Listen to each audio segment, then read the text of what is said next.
गुटबाजी और कांग्रेस लगता है चोली दामन का साथ है। जी हां, मध्य प्रदेश में निर्णायक उपचुनाव होने जाने वाले हैं, लेकिन उससे पहले कांग्रेस पार्टी में फूट साफ देखी जा सकती है। कबीलों में बटी कांग्रेस में अब दो फाड़ नजर आ रही है।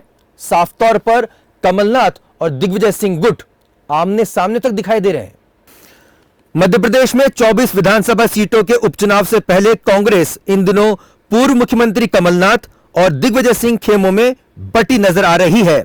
सरकार गिरने से दोनों नेताओं के बीच बढ़ी दूरियों की ताजा वजह चौधरी राकेश सिंह चतुर्वेदी की कांग्रेस वापसी बन गई है। अब दोनों नेता और उनके समर्थक आमने सामने भी आने लगे हैं। इस कारण कांग्रेस को उपचुनाव में टिकट वितरण में दिक्कतें आ सकती है। कांग्रेसी कमलनाथ सरकार गिरने के बाद कमलनाथ और दिग्विजय में दूरियां बनने लगी थी। कोरोना लॉकडाउन में दिग्विजय सिंह शहर में जरूरतमंदों के बीच पहुंचकर खाना राशन बांटने के लिए निकल रहे थे, लेकिन कमलनाथ से मिलने नहीं पहुंचे। नाथ बंगले में जिन पार्टी नेताओं के साथ बैठक कर रहे हैं, उनमें पूर्व केंद्रीय मंत्री सुरेश पचौरी, पूर्व विधानसभा अध्यक्ष नर्मदा प्रसाद प्रजापति, पूर्व मंत्री सज्जन सिंह वर्मा, संगठन के पदाधिकारी राजीव सिंह, प्रकाश जैन प्रमुख नाम है। इसके बाद कमलनाथ ने साफगोई से मीडिया के कुछ लोगों के बीच सरकार गिरने की वजह दिग्विजय सिंह द्वारा ज्यादा भरोसे में रखना बता दिया था, लेकिन इसके राजनीतिक परिणामों को देखते हुए कुछ घंटे बाद ही वे इससे मुकर भी गए थे और सफाई में एक बयान भी जारी किया था। भारतीय जनता पार्टी भी अब कांग्रेस की इस फूट पर तंज कस रही है।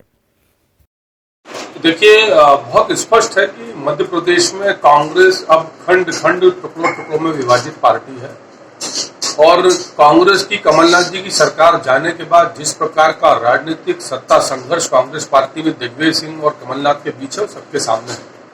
और कमलनाथ जी ने बहुत स्पष्ट तौर पर कहा कि कमलनाथ जी की 15 माह की सरकार की लुटिया डुबोने की जिम्मेदारी यदि किसी की है तो दिग्विजय सिंह जी की है।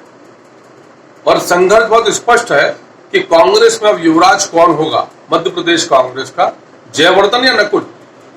और पूरी कांग्रेस इसी बात को लेकर अब टुकड़ों में बटी और सबसे बड़ी हैरानी इस बात की है कि सब कुछ लुटाने के बाद भी मध्य प्रदेश में कांग्रेस आज तक होश में नहीं आई है, कुछ भी नहीं है। और यूं ही संघर्ष ये समझ से परे है।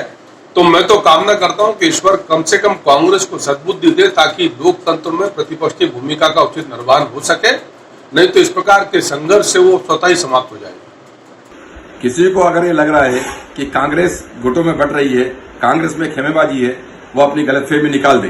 कांग्रेस एक है। माननीय कमलनाथ जी प्रदेश अध्यक्ष के नेतृत्व में सभी कांग्रेस के मध्य प्रदेश के नेता एक साथ एकजुट होकर 24 विधानसभा चुनाव में अपनी शक्ति का प्रदर्शन करेंगे।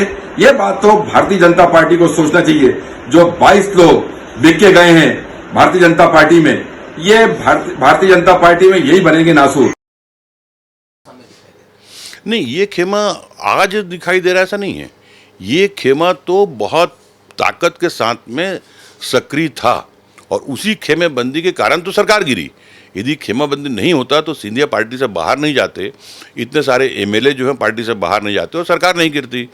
चुनाव के दौरान जो थोड़ी सी एकता दिखी थी, कमलनाथ को जब मुख्य पार्टी का चीफ बनाया गया और उसके बाद जो जिस तरह से हालात बने, तो उसमें जो एकता दिखी वो बहुत ही फौरी तौर पर बहुत थोड़े समय के लिए वो बनी थी। लेकिन उस दौरान भी आप देखिए कि किस तरह दिग्विजय सिंह को बहुत मेन स्ट्रीम में नहीं रखा गया।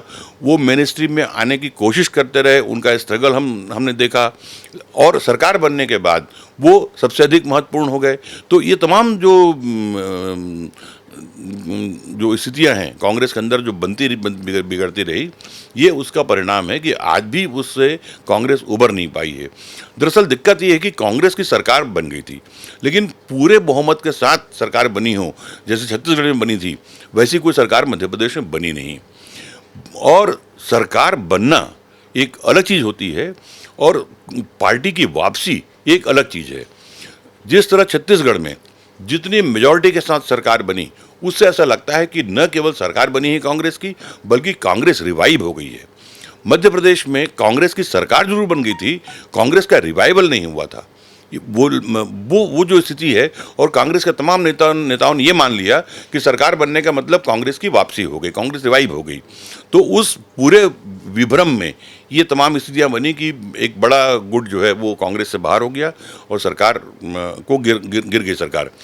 आज जो दौर दिख रहा है उसमें जिस तरह के जो विवाद हो रहे हैं, ये गुटबाजी के अलावा कहीं न कहीं ये इस बात को दिखाता है कि कांग्रेस के अंदर सब कुछ ठीक नहीं चल रहा है।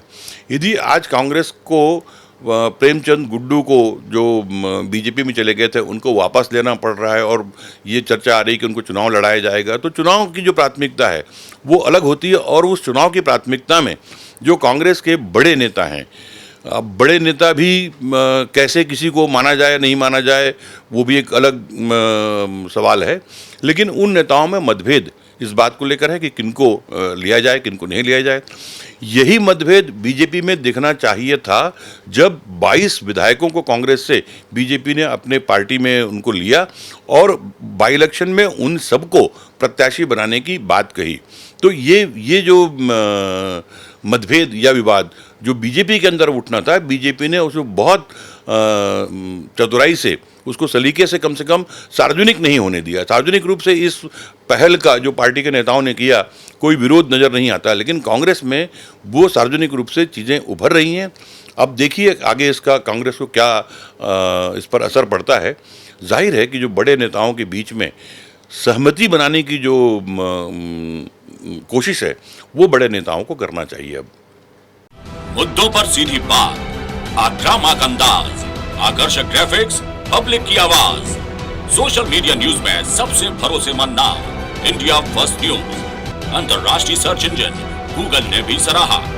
लाखों दर्शकों की बना आवाज इंडिया फर्स्ट न्यूज। सभी दर्शकों का बहुत बहुत शुक्रिया।